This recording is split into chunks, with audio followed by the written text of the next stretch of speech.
Kind of like the music here. Welcome to another day, friends, of inside coverage here on Yahoo and on Yahoo Sports YouTube page from a hotel room somewhere in Philadelphia, Pennsylvania.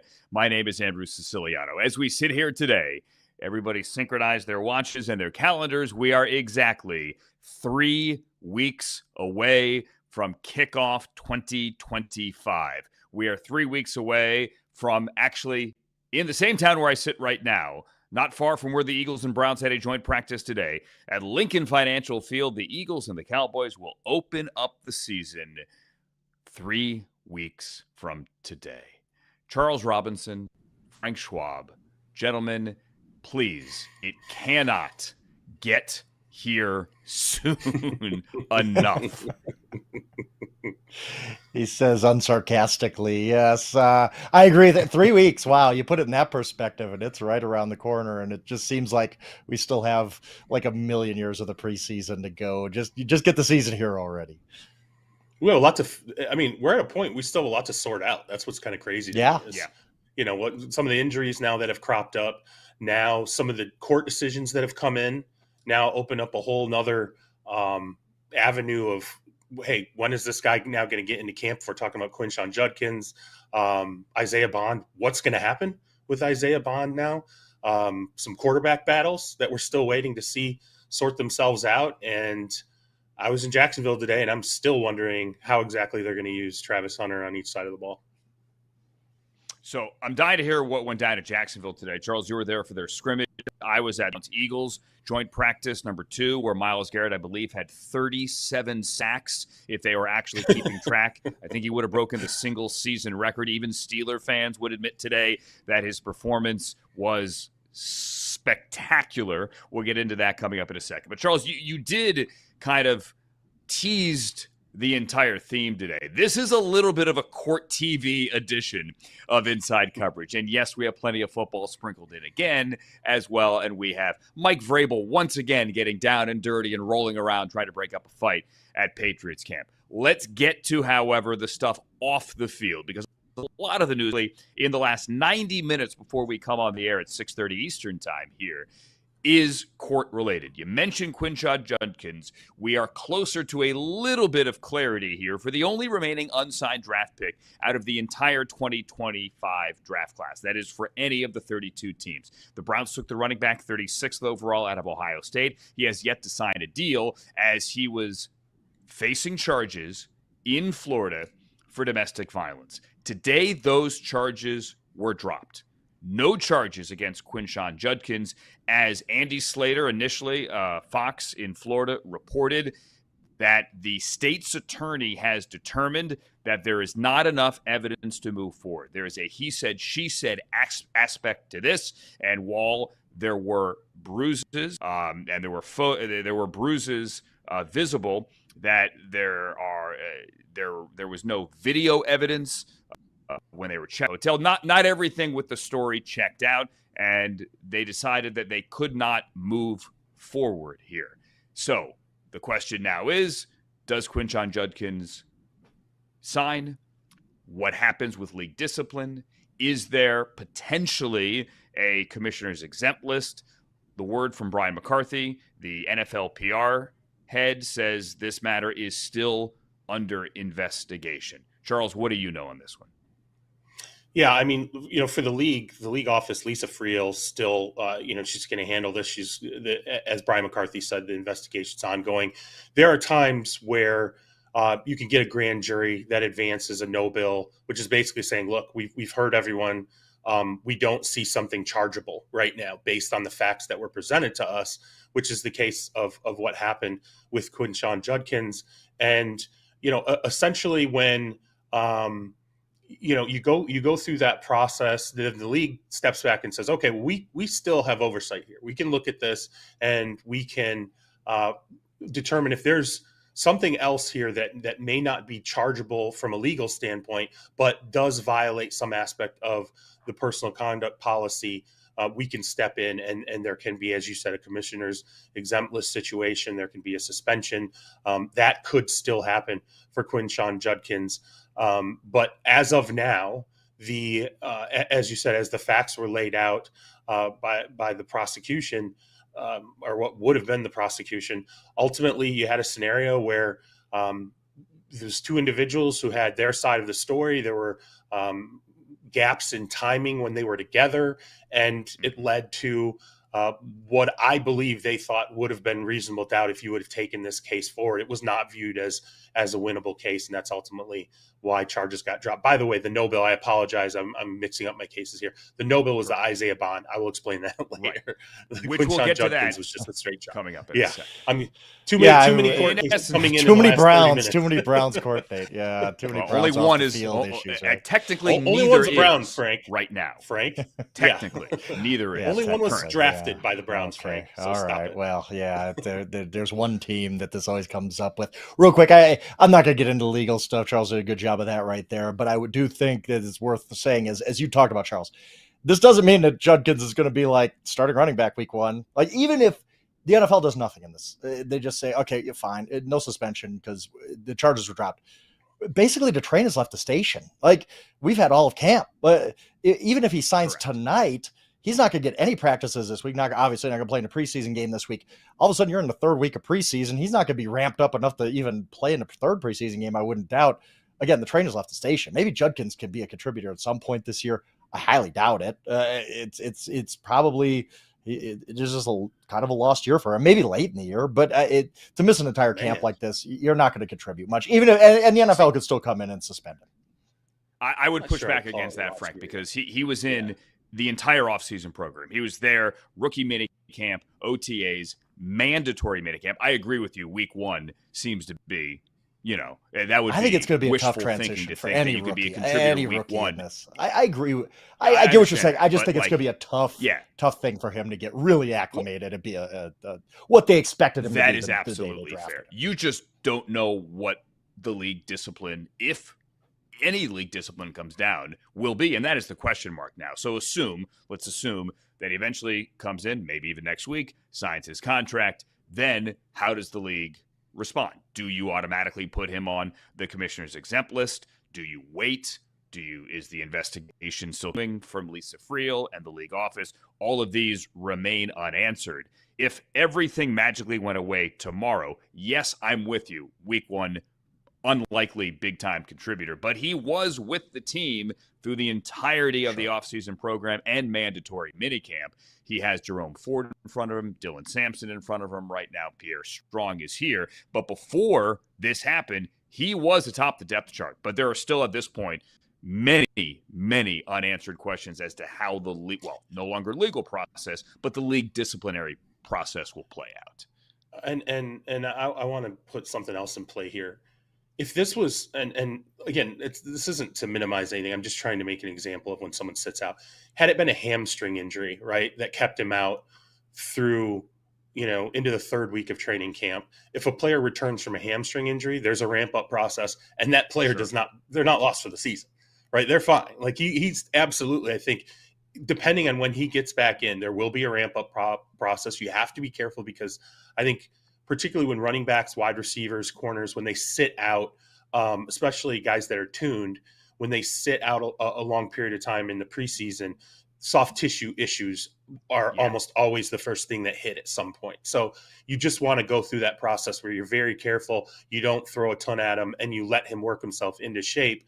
Does that mean he starts to factor in October? Possibly. Does that mean, maybe further into October? I just would not see it as a lost season. I mean, there's nothing here, given all the other work that he's done, what they had planned for him prior to this. And again, it's not an injury that he's returning from.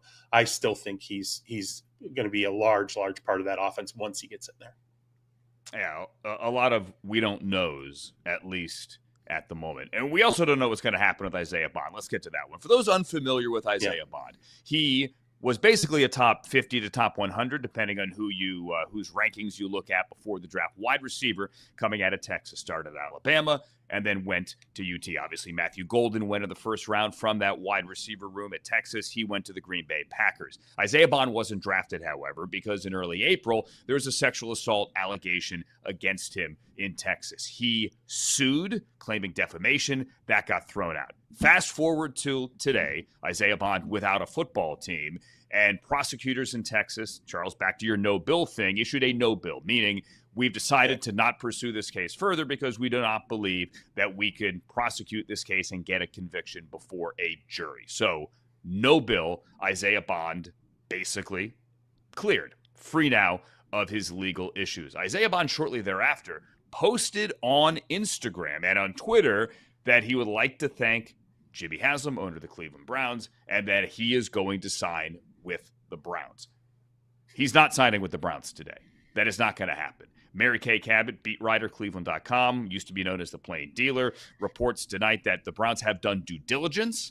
They certainly liked him as a football player coming out of the draft, and when you run a 4-3 or whatever, and you make big plays for the Texas Longhorns, certainly you're going to like him. However, don't believe what Isaiah Bond is selling right now. Mary Kay Cabot says that while the Browns have certainly looked into it, they are not signing him today. So maybe the player jumped the gun here. Regardless, he is talented. Somebody will sign him. Charles, it might be the Browns, but right now they're pushing back against that. Well, I mean, Andrew, who's the offensive coordinator of the Browns, right? There's a connection there. So, I mean, I think there's no doubt that he would like to play, for the Browns. And frankly, you could argue there's a need for the Browns. I think the Browns could use depth at wide receiver. And as you said, he was a player who, I think there were varying opinions on him in the draft, but I feel like his basement in the draft was a third round pick, right? And there were certainly teams that I think would have liked to have taken a look at him maybe later in the second round. A guy who's got speed, not a ton of size. I mean, in terms of height, he's like a 5'11" guy, but he does have that 4.4 sub 4.4 speed, which is that'll get you a lot of shots in the NFL, and that will definitely drive you up draft boards. Played big roles at two programs when you talk about Alabama and Texas. So I think for him, this is frankly the best possible outcome of this, right? I mean, to have fallen out of the draft when you could have been, I think, again, the basement on you was really a third round assessment. To have fallen completely out of the draft is rare. And I think in those instances, it causes particularly maybe some teams that haven't done their full due diligence, but I think all kind of knew what was at the table at that point, causes everybody to sit there and go, okay, this is really serious, because especially when you get in those later rounds, you do have franchises that are like, we'll take a shot and see exactly what's going to unfold here legally, and maybe burn a seventh round draft pick. Teams didn't even want to do that in this situation. So for him to get the no bill and move forward and now have an opportunity to talk to teams, and now move forward into his NFL career is about the best he possibly could have asked for. And I have no doubt that I'd be shocked if he was not signed by a team by the time we have the first week of the season rolls around. Yeah, absolutely. You go from, like you said, it is interesting that he fell completely out of the draft, that not one team would even use a seventh rounder on him. But yes, teams will be lining up.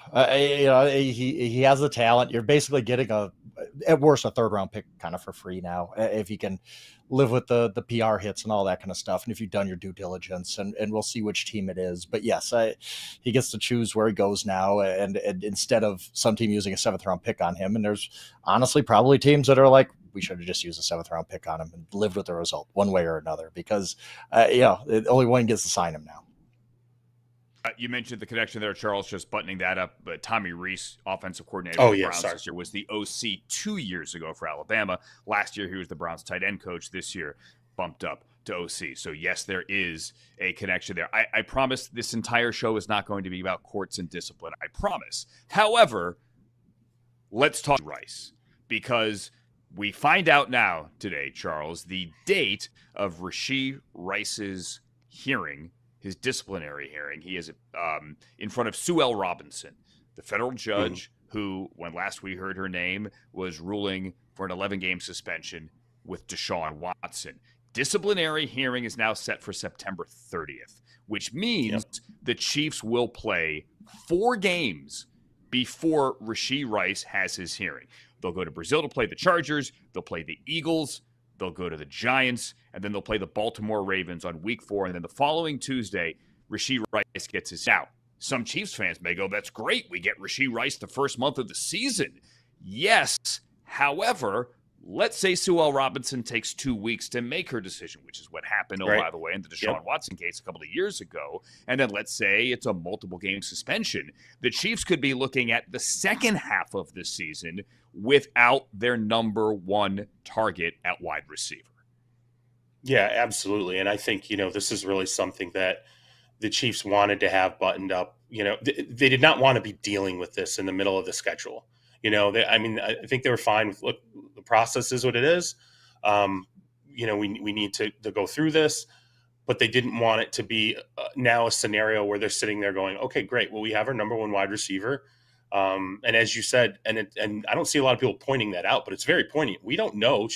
There's nothing pushing her to have to make an expedient decision. So it's not like she has to turn around in 24, 48 hours, 72 hours and have something for the league and the Kansas City Chiefs. So, yeah, you absolutely could get them for 4 games. And then, by the time she makes her decision, maybe you're into week 6 or 7, and you don't know what the scope of that decision is going to be too. There are some teams, when I've talked to teams, particularly when it first initially happened, because I got into discussions about sort of his background when he went into the NFL draft, and talked to some teams just kind of about, the racing that's occurred with cars and whatnot and players. And I had a couple general managers who said to me, there has definitely been the league office, the way they have handled speed related incidents with cars. And I think it even goes back to what happened with Henry Ruggs in Las Vegas with the fatality. They are really pushing to have a decision that sends out a clear message to players that if this is going to continue, the kind of suspensions you're going to get are going to be extremely drastic. So there's a chance here that Rice's suspension could be far more expansive than maybe people are expecting, maybe double-digit games. And if that happens and all of a sudden it comes down in week 6 or 7 or 8, double-digit, really? I think some teams feel like the league office, particularly when it's a case of vehicles being involved, speed being involved, and then other individuals' lives being threatened by what then transpires, right? And this was a crash in Texas on the highway. It involved multiple individuals. People were hurt. And then, Rashee Rice and other individuals then left the scene after this happened. And, I think the league was staring at this like they're taking this very, very seriously. I think they were extremely upset with how it really unfolded. And again, I would not be surprised if this ends up being a lengthy suspension that maybe people are not necessarily expecting. I think some people think, it could just be 4 games. I don't know. I think it could go a little further than maybe what people think. Frank, let me explain the charges here real quick. Sorry, Frank. Let me get the charges in here. So he was sentenced to 30 days, Rashee Rice, in jail and 5 years probation. It was a car crash, as you said, Charles, in Dallas. He pleaded guilty, Rice did, in district court in Texas to 2 third-degree felony charges, collision involving serious bodily injury, and racing on a highway causing bodily injury. So it's not just a speeding ticket. Right. This was legit. Right. And then, Charles, as you mentioned, he there's a video of him and his friends walking away down the highway. Yeah. So the league, what they consider this is, it's an offense with multiplying factors. That's one of these things that I think when they're starting to look at when someone runs afoul of the personal conduct policy or gets convicted of a felony, it's who else was involved here. Like, were other people's lives put in danger? I think they consider that to be the multiplying factor. And that's why I think you could have a far more steep punishment than maybe some people are expecting. And as you point out, as this pushes out, if all of a sudden that punishment is coming down in week 7 or 8, and it's expansive, you could be looking at the Chiefs having a whole entire second half of the season without Rashee Rice as their wide receiver 1. Yeah, I was just gonna say that football wise, I assume the Chiefs, like you said, would rather get this wrapped up right away. If it's gonna be 6 games, let's just do the first 6 games. That's fine. But also, you do look at the schedule and you say, they got the Chargers week 1. It's a huge divisional game. Week 2 is the Eagles. Week 4 is the Ravens, a game that could decide, who knows, a number 1 seed in the AFC. If I'm the Ravens, I'm like, Rashee Rice gets to play against us. You can't fit this guy in your schedule before September 30th? Really? Like, I don't know. I don't know that the Chiefs would, it's not ideal, but at the same time, the Chiefs are probably like, so we get Rashee Rice for the Chargers, the Eagles, and the Ravens. It's not too bad. I guess there's a trade-off there. But yeah, ultimately, of course, yes, you'd like to get this done, just get it done with, and then by week 7 or whatever, you have Rashee Rice for the rest of the season. But yeah, and I'm with you, Charles, too. I think it's going to be longer than 4 games. I think there's a lot of circumstances here. And if this is extreme, I mean, if you're the Chiefs, you're like, well, we'd probably rather have them facing the Chargers and Eagles in January than having them facing them in September. So I don't know that it would be that extreme that you were talking about taking them off the field into playoff games. But yeah, I get the point you're making. Yeah. And you're always wrong to assume, right, that this would be figured out sometime in the summer. They would figure it out. You'd have a suspension, whatever, before you got to week.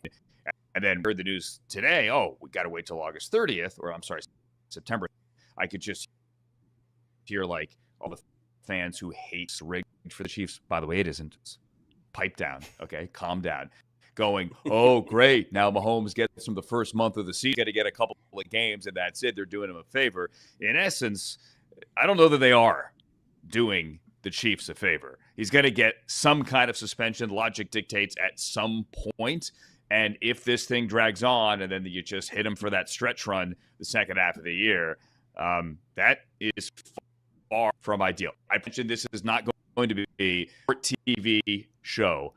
However, legal, Charles Robinson will unpack what the arbitration ruling means, or the John Gruden case means, Brian Flores case means as well, because it could upend the entire way the league hands down discipline. And yes, there is Vrabel gets in a scrum, Browns Eagles joint practice report, and Charles will unpack everything he saw today in Jacksonville. Frank, I'm Andrew. This is Inside Coverage.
Inside Coverage here on Yahoo and YouTube on the Yahoo Sports channel. My name is Andrew Siciliano. That is Frank Schwab. That over there is Charles Robinson, although, hold on, I should be pointing this way.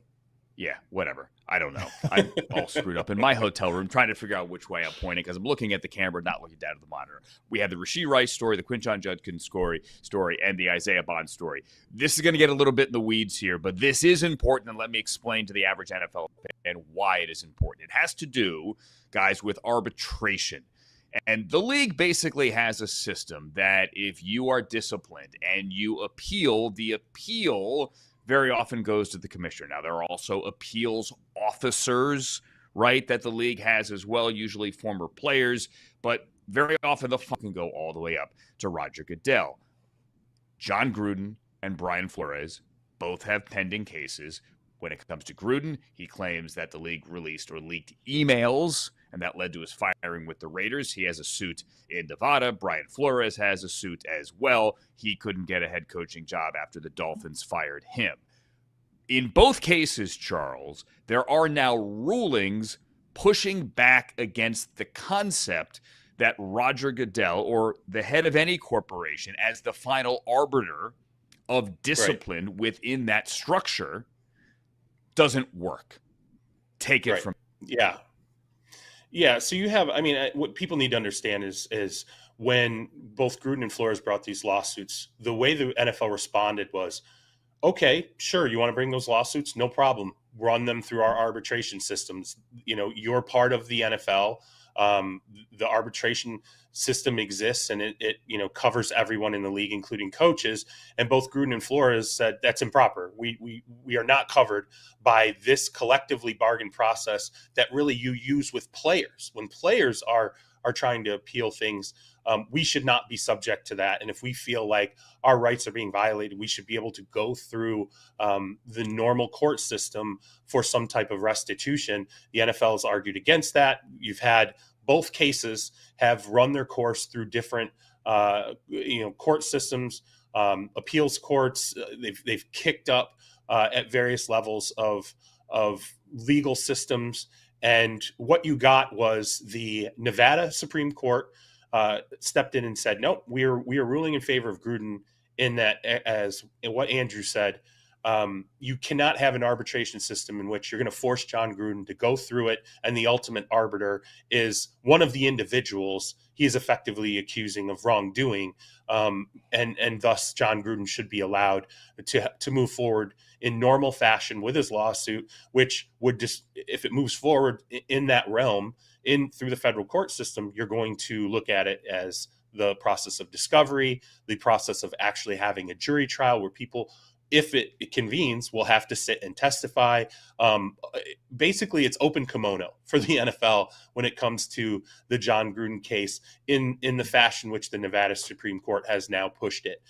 It's the same. There was an appellate court that effectively handed down a very similar ruling for Brian Flores, coming to the same conclusion. You cannot force this individual into an appeals system, an arbitration system in which the ultimate arbiter is someone that he's pointing a finger at when it comes to the hiring practices. So your case can also move forward in a normal legal fashion. Now, the NFL is going to appeal both. And eventually, I think if the NFL has to push it that far, it will go to the U.S. Supreme Court. If the NFL, they are prepared to take it ultimately that far. Now, if let's say the U.S. Supreme Court either says, hey, the lower courts were correct, we're not taking this case up, and now this would be further down the line, that means that, Flores and Gruden win their cases, and the NFL now has to go to court unless they decide, hey, we want to settle, we don't want to go through this discovery process. But it's going to affect the NFL's arbitration system, because the league now has to sit there and look at this and say, this has been a huge legal battle right now with these coaches, and we have to look and be forward thinking and know that if we want them in that arbitration system, we're going to have to bargain that. There's going to have to be something in place that gives us the power to push them very clearly in writing through the arbitration system rather than through a normal court system. So it's the NFL as a league not wanting to air its dirty laundry is on the verge with these two lawsuits of being put in a situation where a lot of dirty laundry could ultimately get aired, or at the very least, people are going to be poking around in emails and other documents and talking to people under oath in ways that I think would make the league uncomfortable. Charles, I just want to ask you real quick. What do you think the odds are that these guys just play it out? Because the NFL's playbook on it, look, and the NFL's arbitration process has always been kind of trash, and they overstep their bounds. We all know that. But I think a lot of people, how this is going to appeal to people is, oh, the NFL is going to have to release all these emails and discovery. This is all going to be public information. Wow. Okay. How likely do you think it is Gruden and or Flores say, I don't want your settlement check. I want you to get aired out in court. That's what I want. Because Gruden, I think, has said that. This case has gone on so long that I can't remember it. But I do remember a quote at the beginning of basically Gruden saying, and I'm paraphrasing in a very general way, hey, my coaching career in the NFL is probably over anyway. I just want to get the NFL in court and embarrass them. So how likely do you think it is that it goes to that? Because everybody settles. Hey, Kaepernick, that was the one. I was like, oh, they're going to go to court. And then Kaepernick settled. I was like, oh, that's disappointing. Right. How likely do you think it is? Also, Jim Trotter from the NFL Network as well. I mean, that was another one that never advanced to court, and there was a settlement between Jim and the NFL. So there has been, recent instances, at least in the last, 6-7 years, of seeing the league, settle some of these cases. And in terms of Gruden, I can tell you, I remember when it started, and I was talking to a number of people that were close to John. And it was a lot of emotion at that time. And what I was told straight up is, this is scorched earth. Like, he's going all the way. It's not about money. They cannot write a check big enough to get him to go away in this instance. This is about pride. And the reaction I got was, John has money. It's not about, being richer than he is right now. It's about him feeling like, there's an element of justice here, and he was wronged, and he wants people to be held accountable ultimately for that. And I think there's an element of that with Flores as well. But I will say this, I have no doubt whatsoever that if this gets into the point of where discovery is going to open, or where this is getting pushed into, a courtroom in front of a jury, I would be stunned if the NFL does not attempt, at the very least, to write a check and get this handled, rather than go forward and have people rooting through emails. And at least in the Gruden case, whoever leaked the emails to the media that ultimately led to John Gruden's firing, that will come out. It's almost impossible that would not come out in discovery. So if that's an individual at 345 Park Avenue, it is in the NFL's best interest to make sure they obscure that individual's identity in any way possible. And the way to do it would be through money. We should also note here that the arbitration system sometimes does get a win for the aggrieved party here. For example, Terry McDonough, the former personnel executive of the Arizona Cardinals, he sued the Cardinals, and that went to arbitration, and Roger Goodell appointed an arbitrator. Jeffrey Mishkin was the arbitrator, and what McDonough alleged was that the Cardinals defamed him, right? They said bad things about him. After he was let go, went after them. He won in arbitration. He won a $3 million judgment. Yes. So you can win, but what Gruden and Flores both argue is that this shouldn't be the forum to determine my grievance. And I would say, when you look at the goal and the aim in the McDonough case, it was very much focused on an owner and a general manager. This is like, the NFL is in the crosshairs here. The system of how they do business is in the crosshairs here. And the league office is very much in the crosshairs here. To me, it's the scale of something like that. And I almost wonder if that's what kept this ultimately from going, the courts looking at this and ruling, yes, that can be pushed into the arbitration system. I almost wonder if it's the scale that the court looks at and says, you're going after everything here. When you're going after everything, you can't tuck that into an arbitration system that realistically is really meant for much smaller scale issues. It's very rare for lawsuits of these magnitudes and the individuals who are there are essentially being pulled into the lawsuits in terms of plaintiffs. It's unusual to see heavy hitters and the system itself and how a league does business tucked into an arbitration system. I have to believe that had to have weighed in on some of these decisions. Do you guys want to talk football? Can we do that? Yeah. Guys? Yes. Okay. Legal Eagles fly away. We'll actually talk about the Eagles coming up next. What I saw here today in Philadelphia is the Eagles get their second day of working against the Browns, and equally as important and as exciting, what Charles saw today at a less than crisp, let's call it, Jaguars scrimmage in Jacksonville. We will discuss football in a football show coming up next on Inside Coverage.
Now for something completely different.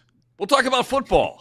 Welcome back to Inside Coverage, everybody. Frank Schwab, that is Charles Robinson. My name is Andrew Siciliano here at 6:30 Eastern Time every day, Monday through Friday. That is here as we are 3 weeks away from the regular season opener, the kickoff opener here in Philadelphia, the Eagles and the Cowboys. We'll get to that a little bit later. Let's talk about the Jaguars because Charles is now, unlike yesterday, has anyone noticed, positioned in front of the other bed in his Jacksonville hotel room.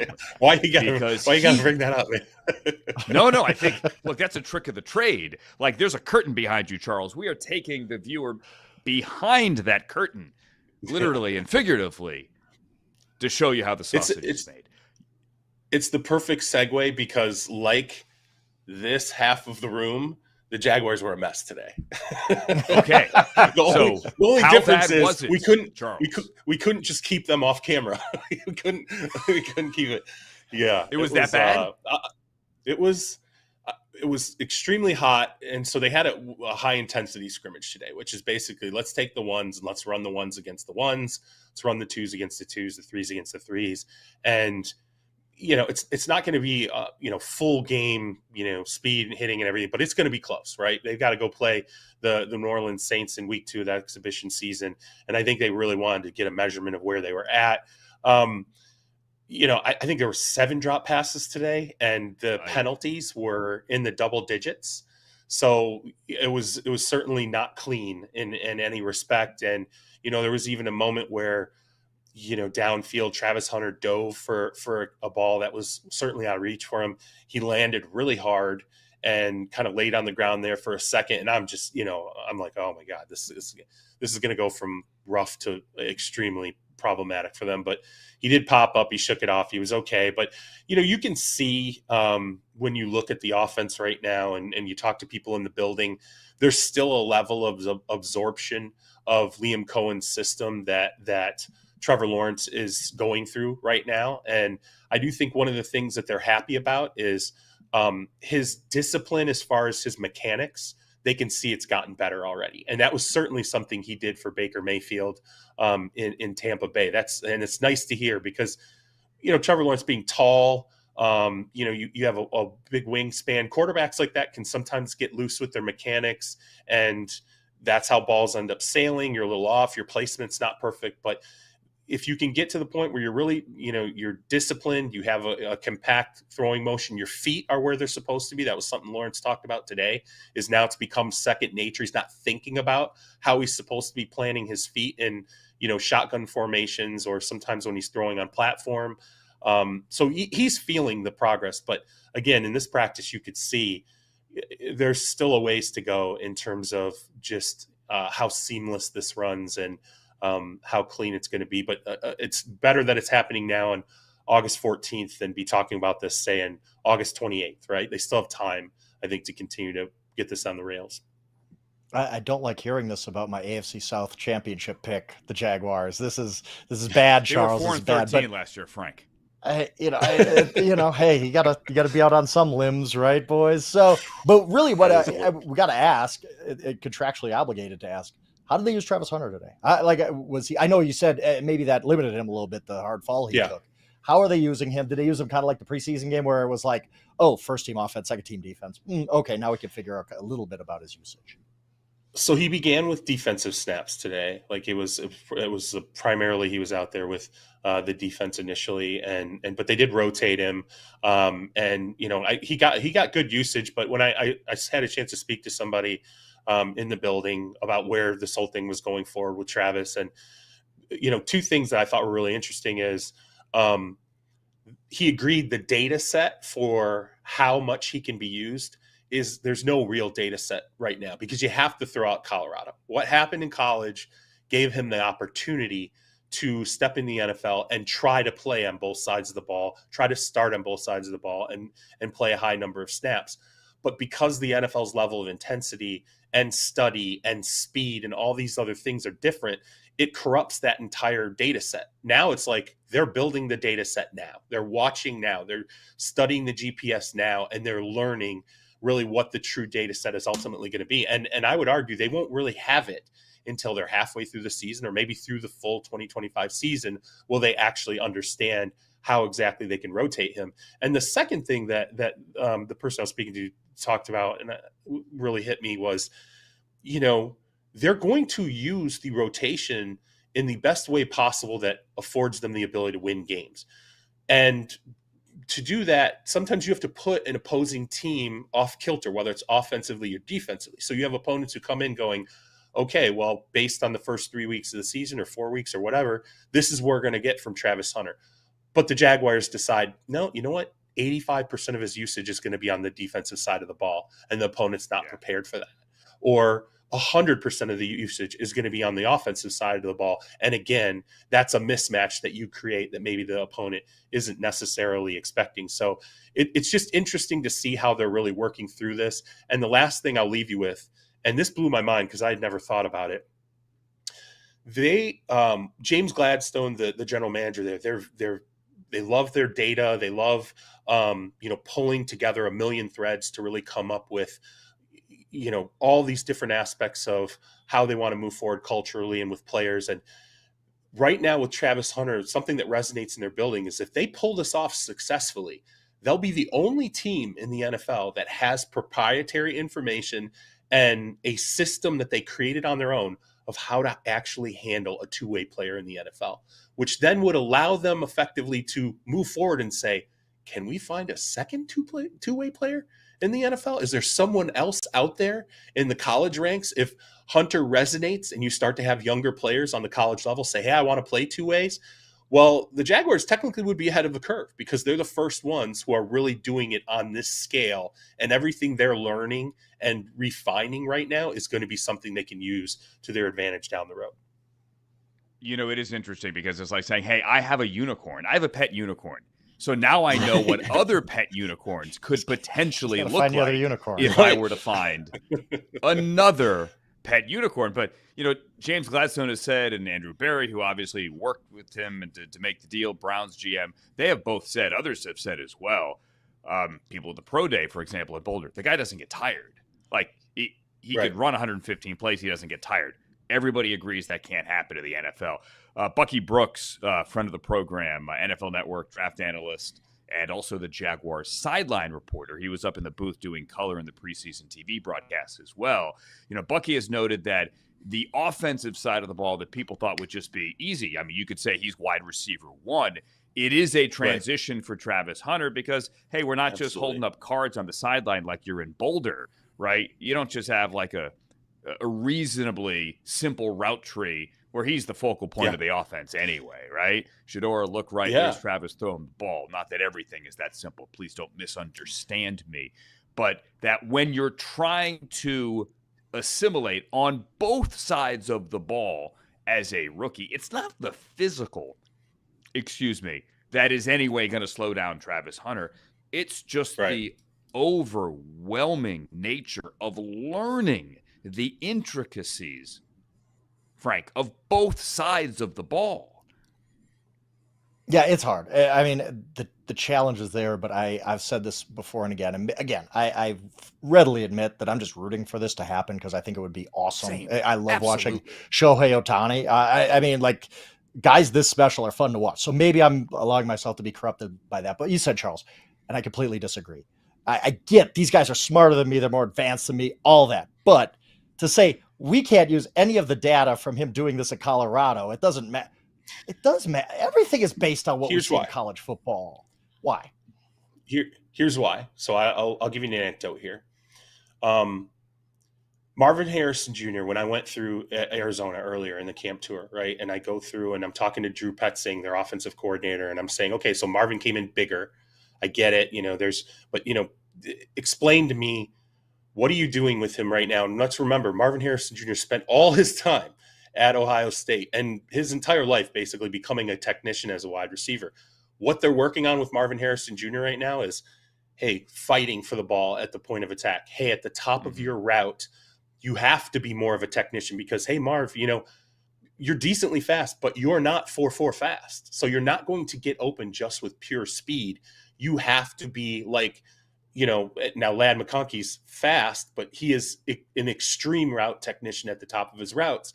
So they're working on all this with Marvin Harrison Jr. Now consider that this is a guy who played at Ohio State. His father's a Hall of Fame wide receiver. Every single thing, every element in his life you would expect would lead to him walking into the NFL being a fully complete product, and he's not.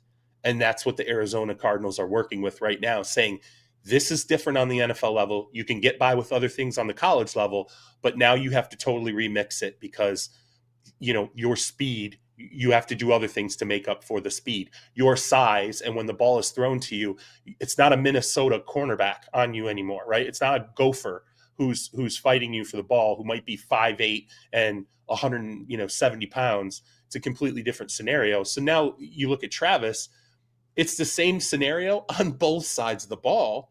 And then on top of that, it's the physicality of it. What will the physicality take out of him? And I would say when I watched him hit the ground today in practice, that to me is what starts to rule out the Colorado data set, because this is a guy who's going to take punishment diving for balls. He's going to take punishment trying to tackle running backs coming out of the backfield. And the level of punishment on the NFL is so different that I think it dramatically impacts the amount of stamina you can sustain. And by the way, your overall health long-term in this game. So it's, again, the Colorado stuff was great, but it just proved to NFL teams, hey, he definitely deserves the opportunity to try to do this on this level. But in terms of the management of it, they have to create that data all over again. Very much a work in progress here. As we transition to the Eagles and the Browns today, one last note on Marvin Harrison Jr. He is the one player that truly made me feel old. I did an Ohio State game a couple of years ago for NBC. The Buckeyes were in Purdue. They were in West Lafayette to play the Boilermakers. And during our production meeting, it hit me.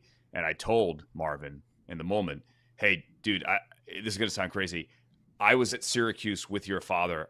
I called on the radio your father catching touchdown passes. If you score on Saturday, like, this will be a full circle moment where I will truly feel like an old man. And of course he scored. And that's awesome. Did you see the Not picture awesome, today of awful. Another word. because obviously the Cardinals are in Denver. Peyton Manning was at practice. Marvin Harrison and Peyton Manning taking a selfie together. Like that's just so full circle. Like Peyton was probably like, "Yeah, kid, I remember you running around the locker room." Like, yeah, there's some players when you attach a junior to their name, it's like, "Oh, I feel old." Wow, yeah. But yeah, well, I felt old standing out in the heat today in Philadelphia because boy was it steam again today. Second day of joint practice, Browns Eagles, much shorter than day one. I'm happy to report there were no fights day two, which normally is what happens, especially on a hot and humid day. On the second day of a joint practice, much like yesterday, the defense won the day. I promise you I'm not here as a Browns homer, but Myles Garrett had like 37 sacks. At one point, it looked like he had a sack on consecutive plays deep into practice. He didn't get the second one, and on the subsequent play when Jalen Hurts in a hurry-up threw a fade to the corner of the end zone, Myles just kind of stood there with his hands out like, why are we running this play? That was a sack? Denzel Ward had a great PBU. Let me say this as well, and again, you can accuse me of being a Browns homer. I thought Denzel Ward might have been the third best player on the field today for either team. Yeah. Saquon looks like Saquon, but really tough to gauge a running game where you're not going live, not tackling in a joint practice. Denzel Ward last year led the NFL with 19 PBUs. He wasn't first team All-Pro because he didn't have the picks. That was DPOY, Patrick Surtain, and that was Derek Stingley. But Denzel Ward is playing as well as he has played, I think, in his entire career. Keep an eye on a huge season. As for the Browns quarterback situation, Shedeur Sanders was in uniform, all right? So he wasn't back at the hotel getting treatment. He's, in all likelihood, not going to play this Saturday. Joe Flacco is not going to play. So fingers crossed that Dillon Gabriel wakes up tomorrow morning and he feels good.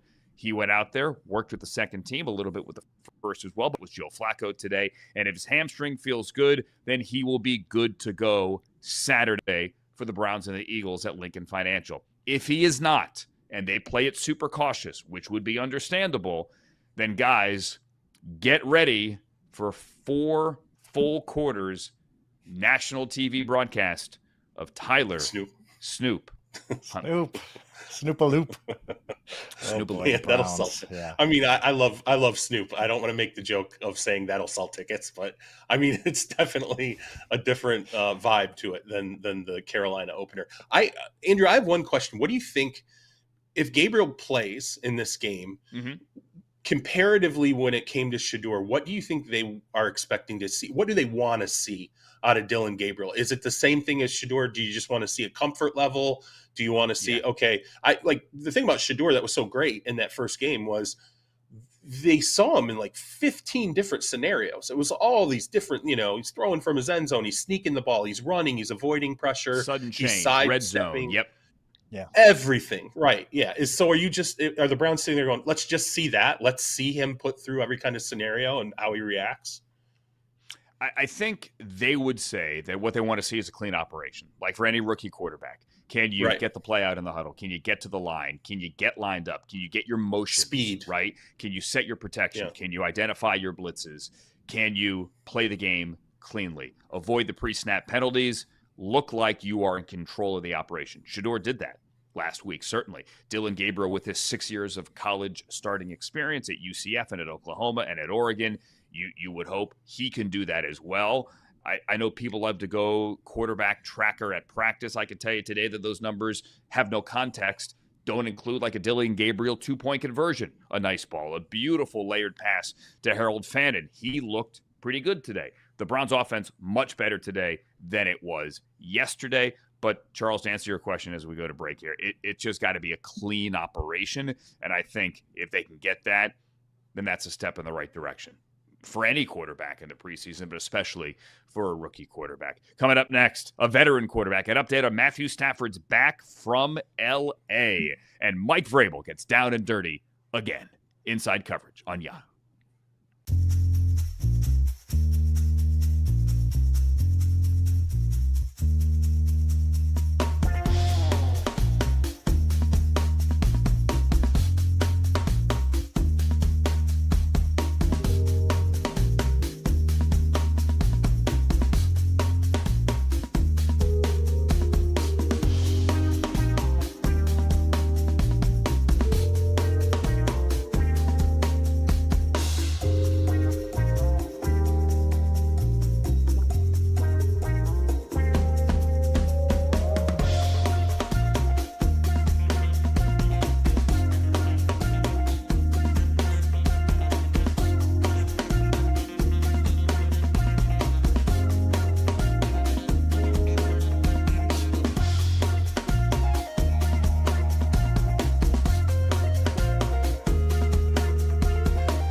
It's Inside Coverage here on Yahoo. Frank Schwab, Charles Robinson. My name is Andrew Siciliano. I said there were no fights today in Philadelphia. Day 2 joint practice. However, can I interest you in Mike Vrabel getting down and dirty again?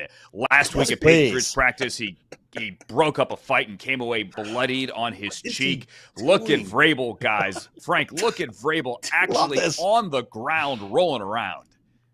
Fellas, if we had a battle royal of all NFL coaches, Vrabel wins, right? Yeah. Who am I? And that's Dan Campbell, maybe those two at the final. I know Mike McDaniel's the first one out, but I think it's Vrabel. He's just a nut. He is crazy. Right? This is awesome. Man, I don't know. There's some. I mean, there's no respect on. Pete's kind of wiry. He's got, but he's 70-something. He's like all muscle. Mike Vrabel. He's all muscle and energy. What about Tomlin? You're just gonna throw Tomlin out of this? Tomlin's a good one. He'd be in the.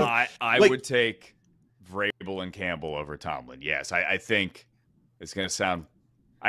I think they're at top of their fitness game. Let's just say that. Okay. Does Jim Harbaugh not strike you as the movies where you would see like the in the early 1900s like where they old would man chalk strength on the floor and then the two guys would just stand there and keep punching each other in the face? That is Jim Harbaugh. I'm like, Jim's 100% that guy. To be in there.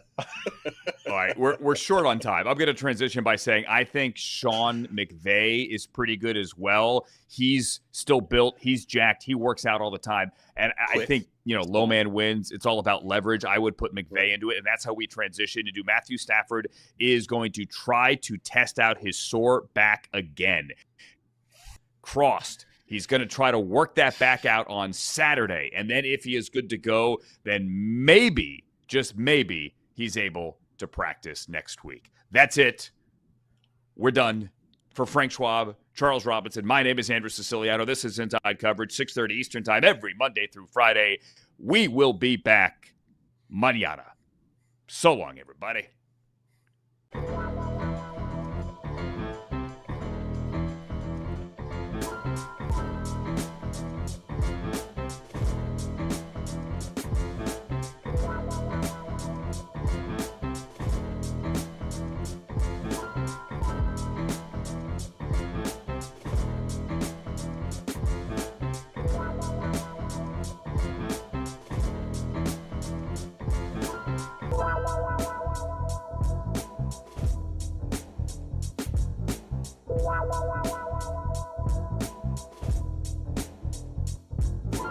Wow.